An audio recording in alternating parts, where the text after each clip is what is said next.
memberikan kasih, bertahan di tengah banyak tantangan-tantangan yang ditemukan di lapangan. Maukah sampai ke dalam hutan guru penggerak itu?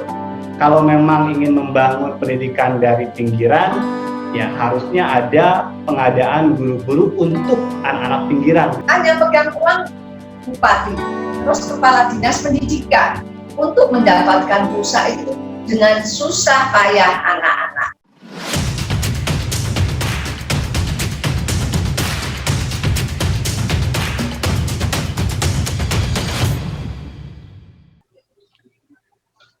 Halo sahabat, gimana kabarnya? Mudah-mudahan sehat. Saya Jatul Ratna kembali hadir di Mari Bicara.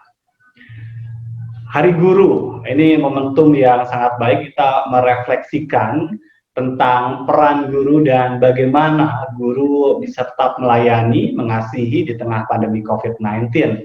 Dan melalui sambungan Zoom, saya ingin berbincang, berbagi inspirasi dengan dua sosok kembar, Ibu Guru Rian dan Rosi, yang mengabdikan diri bagi anak-anak marginal. Tidak hanya di Jakarta, beliau sudah puluhan tahun juga mendirikan banyak sekolah di pelosok di tanah air. Kita langsung sapa saja beliau, Rosi dan Ria.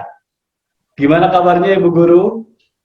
Baik, sehat selalu, bahagia, dan tentu gembira. Nah itu ya, sehat, bahagia, dan gembira. Di tengah pandemi COVID-19 ini penting tentu saja ya. Dan kalau berbicara tentang Ibu Guru Kembar, saya akan berbicara banyak tentang aktivitas di Sekolah Darurat Kartini di tengah pandemi COVID-19 ini. Bagaimana? Karena kan dituntut untuk kreativitas, terus memelihara motivasi, dan juga bisa memotivasi anaknya. Tentunya kami mempunyai inovasi dan cepat tanggap tentang adanya pandemi COVID-19. Nah, kita tidak boleh sekolah. Tentunya kita mengambil langkah langsung sekolah daring. Pakai apa? Ya, pakai mudah, pakai Facebook yang bisa live tentunya. Dan anak-anak bisa melihat, bisa belajar bersama kita walaupun hanya pakai FB.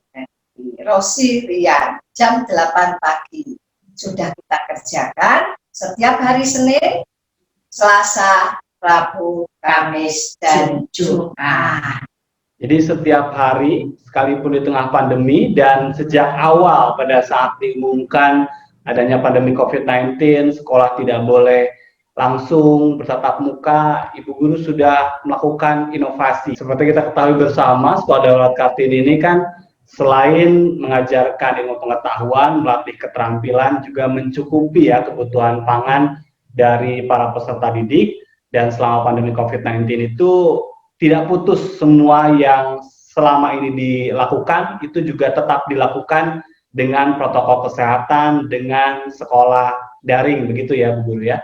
Betul, jadi semuanya tetap berjalan seperti biasa, hanya kita pakai FB, daring, tapi yang untuk keterampilan tetap kita pakai keterampilan juga pakai FB, pakai daring, agar anak-anak tidak lupa juga bahwa sekolah tetap berjalan sebagaimana biasanya, tidak ada COVID-19. Tidak mudah untuk melakukan inovasi, berkreasi di tengah pandemi COVID-19 ini. Ada rahasianya yang mungkin Ibu Guru bisa bagi untuk guru-guru yang lain di tanah air. Rahasianya adalah kasih. Kasih sesama manusia. Kasih terhadap anak-anak didik kamu yang selama ini makan bersama-sama, terus diputus tidak boleh makan. Terus bagaimana? Ya tentunya kami hadir tetap memberikan beras, segala macam, kecap, jadi tidak putus, jadi dia tetap sekolah, tapi ada asupan untuk makan, walaupun kita hanya bisa memberikan makan kepada anak-anak, kalau kan orang tuanya. tantangan paling besar selama pandemi COVID-19 ini sebagai seorang guru mengajarkan kepada anak ya yang pasti tidak setiap hari bisa bertatap muka, apa, Bu Guru? Nah, itu tentu penerimaan mata pelajaran yang penyerapan yang diberikan guru kepada murid itu sangat minim karena tidak bertatap muka. Anak-anak itu bukan hanya cuman sebagai edukasi di dalam FB ataupun daring, tapi butuh kasih sayang, butuh seorang guru yang mengasihi dan ikhlas memberikan ilmunya kepada anak didiknya. Itu yang sangat diperlukan.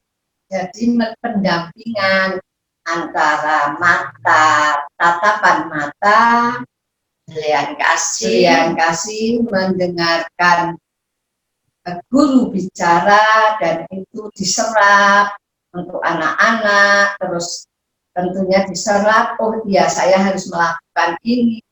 Jadi antara otak dan tangan itu ada hubungan.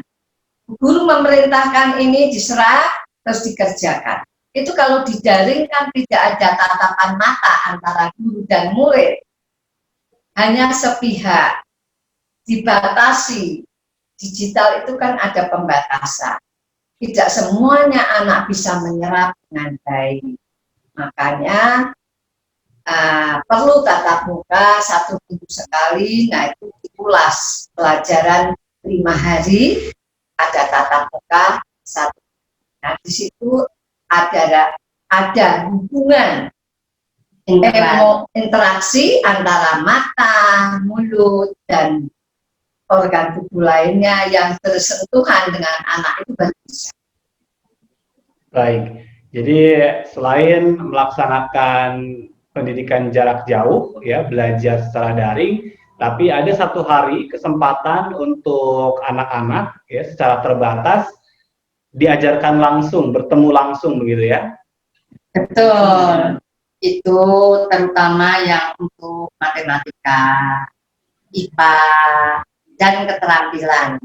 Karena mereka juga tetap butuh keterampilan matematika penerangan dari dekat. Bagaimanapun juga anak-anak tetap butuh seorang guru. Walaupun gurunya mungkin sangat disiplin, tapi anak-anak tetap merindukan guru yang disiplin itu. Ini bicara tentang disiplin, memang satu hal yang menjadi tantangan di tengah pandemi pada saat PJJ adalah pendisiplinan siswa, karena kan tadi jaraknya tidak bertemu langsung, kemudian bagaimana Ibu Guru tetap untuk bisa memastikan anak-anak ini disiplin dan pembangunan karakter mereka selama PJJ ini. Nah, tentu itu tadi upacara bendera. Jadi setiap Senin upacara bendera, anak-anak diharuskan menyanyi Indonesia Raya dengan menghormati bendera merah putih, membaca Pancasila, mengheningkan cipta dengan menyanyi. Terus dilanjutkan dengan membaca Undang-Undang Dasar 45, menyanyikan lagu-lagu wajib. Nah, kalau tidak mengirim, berarti tidak disiplin, berarti tidak sekolah, hanya melihat saja. Nah, itu tentunya hukumannya, ya nanti kalau pas tatap muka ya harus menyanyi di depan teman-temannya yang disiplin. Dengan seperti itu akan terbentuklah karakter mereka, kedisiplinan, dan kejujuran tentunya.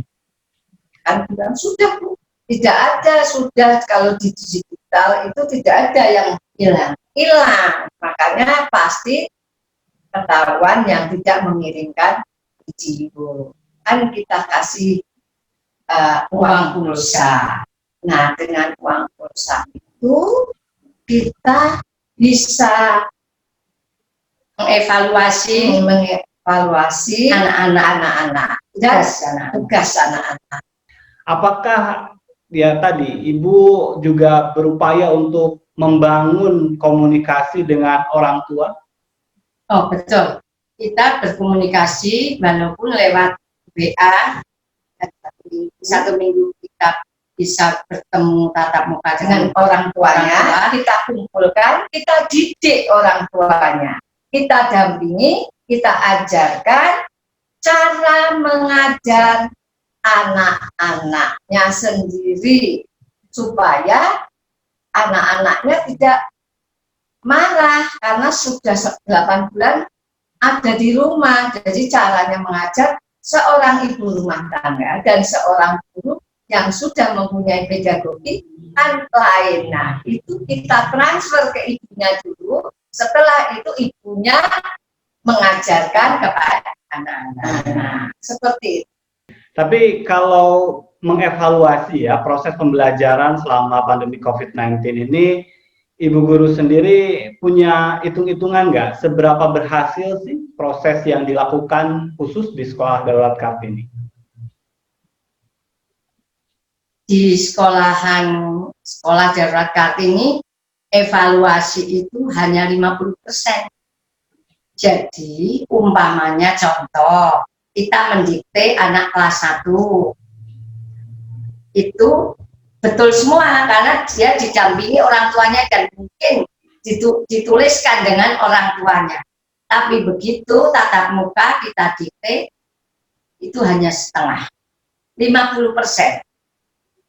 Jadi yang sangat efektif adalah tetap sekolah seperti biasa. Itu pembentukan karakter, pembentukan untuk belajar lebih sempurna, saya katakan. Karena ada kasih, ada pembelajaran, tentunya ada hubungan antara guru dan murid itu sangat erat. Kalau 50% kita juga sayang karena kita sudah membuang uang banyak tapi dapatnya cuma 50%. Nah itu yang ingin kemudian saya tanyakan adalah pada saat hasilnya memang tidak 100% sesuai dengan apa yang kita harapkan, tapi kan ya mau nggak mau gitu kan, daripada loss sama sekali. Ibu sendiri pernah nggak ngerasa frustasi atau jemu atau apa punya perasaan yang kok saya udah banyak mengeluarkan tenaga, biaya, tapi memang hasilnya tadi tidak 100%. Nah, kita harus sabar. Memang keadaan seperti ini, Tuhan memberikan kepada manusia seperti ini. Kita terima apa adanya. Masih bisa daring itu sudah bersyukur. Daripada sama sekali tidak bisa memberikan, tidak bisa memberikan materi kepada anak-anak lewat daring. Nah kan kalau 1 minggu sekali masih bisa bertemu, alhamdulillah.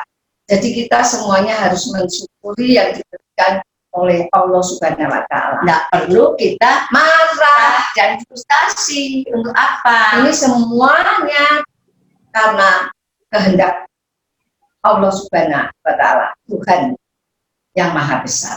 Bagaimana juga untuk tetap memelihara semangat belajar anak supaya nggak jemu, karena bagaimanapun ya anak-anak kan pengen bermain dengan teman-temannya, pengen juga bertemu dengan gurunya. Bagaimana cara memotivasi mereka untuk tetap semangat belajar? Begini, kita kelompokkan, tidak perlu kelompoknya banyak, 5 orang, 3 orang atau 4 orang. Kalau 1 dia sendiri di rumah, tidak ada semangat belajar dan tidak ada untuk lomba kepandaian mereka, kompetensinya. Makanya 5 orang 1 grup, 5 orang 1 grup, 4 orang 1 grup, tapi jangan lebih, untuk tetap mematuhi protokol kesehatan, tapi juga akan mengejar prestasi. Ya, menari bersama, menyanyi bersama, upacara bersama, mata pelajaran semua. Dan kalau ada hari-hari besar, mereka ditampilkan bukan di panggung tapi di YouTube. itu mempunyai semangat, kepercayaan diri bahwa aku bisa. Itu membangun jiwa dan raga untuk berintelektual. Di situ adalah anak-anak bangga, aku bisa di hidup, sama saja dengan aku bisa di panggung. Nah, seperti itu. Selama ini kan di tengah banyaknya kebaikan yang diberikan oleh pemerintah soal bantuan kuota pulsa dan beberapa kebijakan lain, Sekolah Darurat Kartini di masa pandemi COVID-19 ini kan tidak tersentuh. Bagaimana cara ibu guru kembar untuk bisa tetap tadi ya memberikan pelayanan, pembiayaan pendidikan yang tentu tidak murah? Begini, kalau kita minta kepada orang lain atau perusahaan-perusahaan, iya kalau dikasih, dan malu. Kita punya tangan ini. Nah, anak-anak juga punya tangan. Bagaimana caranya? Kita keterampilan tadi kita wujudkan jadi UKM yang kecil, nggak apa-apa. Buat daster, buat ekobreak, buat batik, buat makanan, buat minuman, semuanya di online dijual. Keuntungannya untuk beli pulsa anak-anak. Nah, kalau sembako kita dapat dari Kementerian Sosial, dari teman-teman, tapi tidak semua. Dari Kementerian Sosial 3 kali, dari anak Menteri PA 1 kali, lainnya dari teman-teman dan kita sendiri kan punya sawah. Nah, itu kita bagikan. Kita tetap mengajarkan kepada anak-anak bahwa kita jangan meneladahkan tangan, tapi kita menjatuhkan tangan di situ. Nah, berarti mengasihi. Jadi kita harus pintar cari uang, tapi dengan yang halal, bukan barang jelek, barang kita jual mahal, ya nggak mau nanti orang. Sama dengan di Jogja, di sana dijual 1.750.000 ekobreak. Kita juga jual segitu sampai 2 juta, tapi di sana bukan sutra, kami bikin yang sutra, jadi lebih bagus, lebih premium. Jadi kita mengajarkan kepada anak-anak janganlah meminta-minta. Kita harus menumbuhkan harga diri itu dengan tangan, pikiran kita, kaki kita bisa bekerja dengan halal dan menghasilkan uang. Itu adalah pembelajaran untuk anak-anak, bukan hanya cuma materi saja. Ini menarik ya, kita punya 2 tangan dan itu yang kita lakukan untuk bisa menghidupi diri kita. Tadi Ibu mengajarkan untuk tetap berada tangan di atas, jangan membiasakan tangan di bawah gitu ya. Dan untuk pembiayaan sekolah daring, pemberian pulsa, Ibu memberdayakan anak-anak, orang tua, dan Ibu sendiri dengan karya-karya nyata yang bisa dijual dan uangnya itu dialihkan ya untuk pembiayaan pendidikan begitu ya. Betul.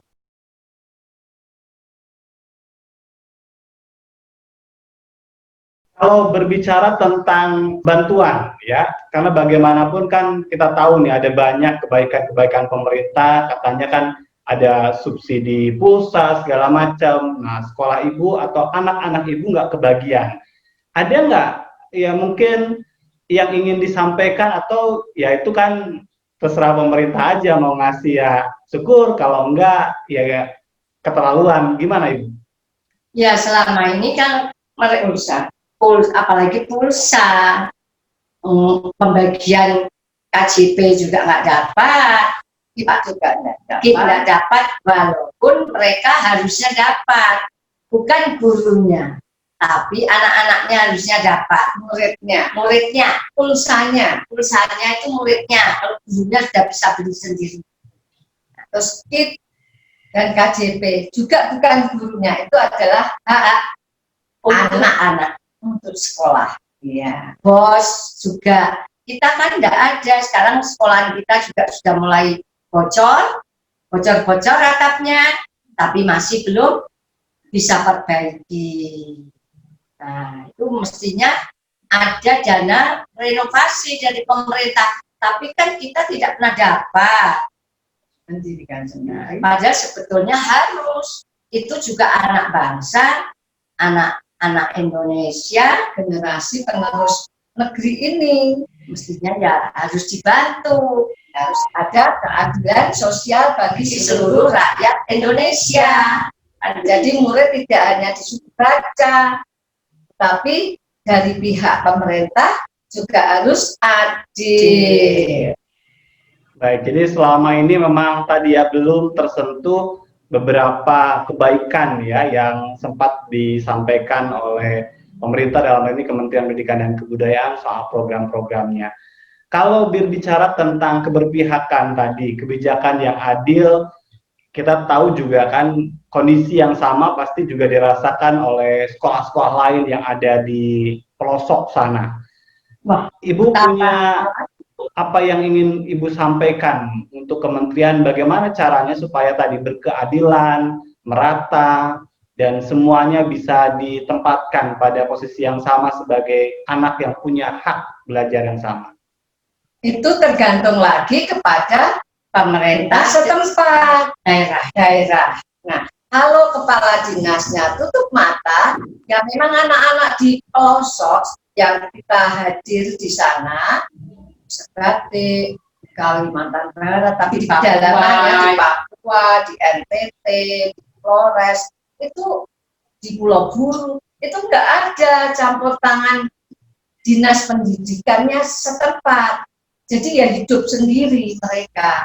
Jadi kalau ada belas kasihan dari orang yang mau mendirikan sekolah di sana, memberikan buku-buku dan seragam, nah nanti yang mengajarkan TNI. Kalau TNI yang jaga perbatasan tidak mau mengajar, tidur misalnya, ya dia bodoh. Nah itu berarti belum keadilan sosial bagi seluruh rakyat Indonesia di bidang pendidikan. Berarti kepala dinas itu atau pejabat setempat harus berpancasila, bukan hanya omongnya saya berpancasila, tapi kelakuannya tidak berpancasila, perilakunya tidak berpancasila. Nah, itu keadilan sosial bagi seluruh rakyat Indonesia. Kan yang pegang uang bupati, terus kepala dinas pendidikan. Nah, harus jeli sampai ke sana. Jangan kalau ada orang ke sana ditakut-takuti, nanti dipanah. Saya bilang enggak ada yang memanah saya, walaupun orangnya telanjang, mereka baik-baik aja sama saya, karena mereka kita berikan pendidikan. Manusia itu tetap ada insting baik, dia juga baik. Iya, kita tahu bahwa pengalaman Ibu kan ke daerah-daerah begitu kan. Tapi kalau soal tadi keberpihakan juga tidak di daerah saja ya, tapi dirasakan oleh Ibu sendiri di ibu kota Jakarta begitu ya. Oh, justru di ibu kota ini dari dulu sampai sekarang belum ada, apalagi perbaikan sekolah atau KJP untuk anak-anaknya. Saya kadang-kadang mikir juga, ini atau kepala dinasnya itu pura-pura buta atau pura-pura tuli. Ini PR tentu saja ya dalam konteks pembangunan pendidikan. Siapapun, dimanapun mereka adalah anak-anak Indonesia yang harus ditempatkan pada posisi yang sama begitu ya. Tapi kalau berbicara tentang kebijakan pembangunan pendidikan, yang kita tahu ini kan Kementerian Pendidikan punya beberapa program, ada guru penggerak, ada organisasi penggerak, ada sekolah penggerak, kemudian juga ada nanti digitalisasi pendidikan. Apa yang Ibu Guru ingin sampaikan? Mungkin ada hal yang ya mungkin ada yang kelewat lah, pengalaman Ibu ya keliling Indonesia, kira-kira dari program-program itu apa yang memang perlu untuk dikuatkan? Kelewatnya seperti ini, kenapa tidak ada guru untuk orang marginal, diangkat jadi guru anak-anak marginal, atau anak-anak yang di hutan, pedalaman, atau anak-anak di pinggiran, atau anak-anak di tengah hutan, karena nggak ada sekolah. Jadi harus ada guru seperti guru penggerak, ini guru. maukah sampai ke dalam hutan guru penggerak itu? Maukah sampai ke pinggiran yang tempatnya orang miskin, atau di pinggir pantai, atau yang di atas gunung? Kalau mau nggak apa-apa, berarti pemerintah telah memberikan guru-guru untuk anak-anak bangsa di seluruh Indonesia. Kalau cuma namanya guru penggerak, Tapi di orang kota, tapi saja, cuma di kota saja, cuma buang konsep uang. buang uang lah, itu uangnya rakyat. itu bisa dialihkan untuk anak-anak yang di hutan, anak-anak yang di pinggir pantai, anak-anak yang di perbatasan, Anak-anak yang di gunung, itu di gunung yang ngajar kan TNI. semua TNI. Iya, ini menarik ya. Orang itu beli buku untuk menulis anak-anak, nanti di stip lagi. Nanti untuk menulis lagi, ya dia kan kontrak, bayarannya berapa?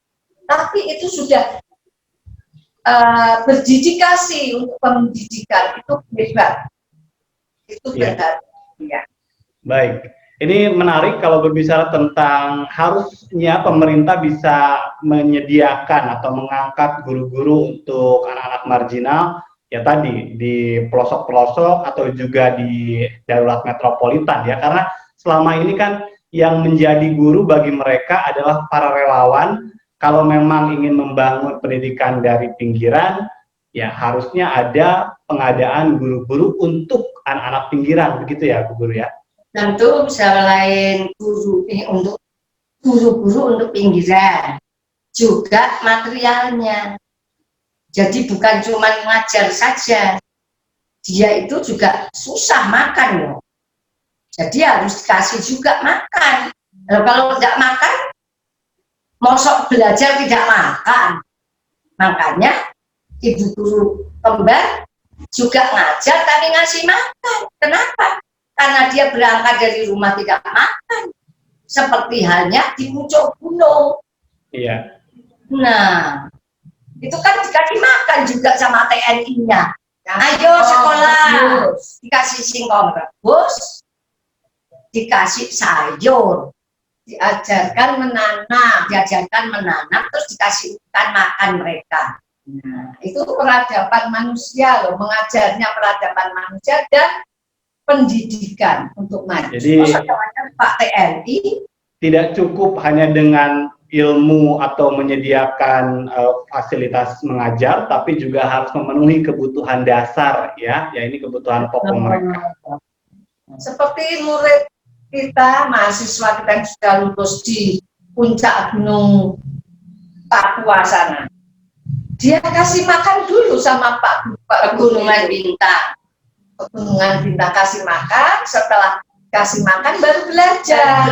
Nah, di situ kan bisa terjalin cinta kasih, ada yang bawa kayu, ada yang bawa singkong, hasil tanaman bersama, terus dimasak bersama, makan bersama, baru belajar bersama. Bisakah? Dari Kementerian Pendidikan seperti itu? Ya ini harus dijawab tentu saja ya, dan harus bisa karena ya pastinya Pembela itu seperti itu, karena di Indonesia masih membutuhkan guru-guru yang seperti itu. TNI di pedalaman. Bukan cuma hanya ngomong saja. Jangan Baik. banyak ngomong saja di TV ya. Bisanya cuma Ngomong saja. baik, Bu Guru, sudah lebih dari 30 tahun Ibu Guru mengajar untuk anak-anak didik, anak-anak marginal, tidak hanya di Jakarta, tapi pengalamannya sudah keliling ke pelosok-pelosok di tanah air. Sebagai seorang guru, tentu saya juga berharap Ibu Guru bisa memberikan semacam motivasi ya untuk guru lain, bagaimana untuk bisa terus tadi memberikan kasih, bertahan di tengah banyak tantangan-tantangan yang ditemukan di lapangan? Keikhlasan. Keikhlasan seperti yang dilakukan perjalanan guru di Indonesia sebelum merdeka. Di situ Persatuan Guru Hindia Belanda 1912. Di situ dikejar-kejar oleh penjajah, tetap jadi guru. Dikejar-kejar Jepang, tetap jadi guru. Nah, itu keikhlasan, ingin memandaikan bangsanya, seperti itu. Jadi selalu itu. Iya, jadi ada keikhlasan untuk memandaikan bangsanya. Ini quotes yang pas ya di peringatan Hari Guru 2020. Dan baik, Ibu Guru Kembar, terakhir mungkin yang ingin saya ketahui dari Ibu Guru, bagaimana seorang Rosi dan Rian memilih menjadi guru, kemudian tadi harus bertahan dengan upaya sendiri, tidak hanya berbagi ilmu, tetapi juga mengeluarkan harta, dan tadi minim perhatian, tapi tetap eksis ya, mengabdikan diri. Dan kalau kita lihat perjalanan Sekolah Daulat Kartini kan sudah menghasilkan ribuan lulusan, berprestasi, menjadi sekolah percontohan. Apa yang bisa Ibu sharing untuk mereka-mereka yang mungkin berpikir untuk menjadi guru atau sekarang sedang menjalani profesi sebagai guru? Tentunya berbagi ilmu. Kalau tidak berbagi ilmu juga akan merugi. Masuk ilmunya untuk sendiri. Mari kita berbagi ilmu, berbagi kepandaian, tentunya berbagi kasih untuk anak-anak generasi di Indonesia. Iya, baik. Terima kasih Ibu Guru Kembar sudah berbincang banyak, menginspirasi. Sehat selalu.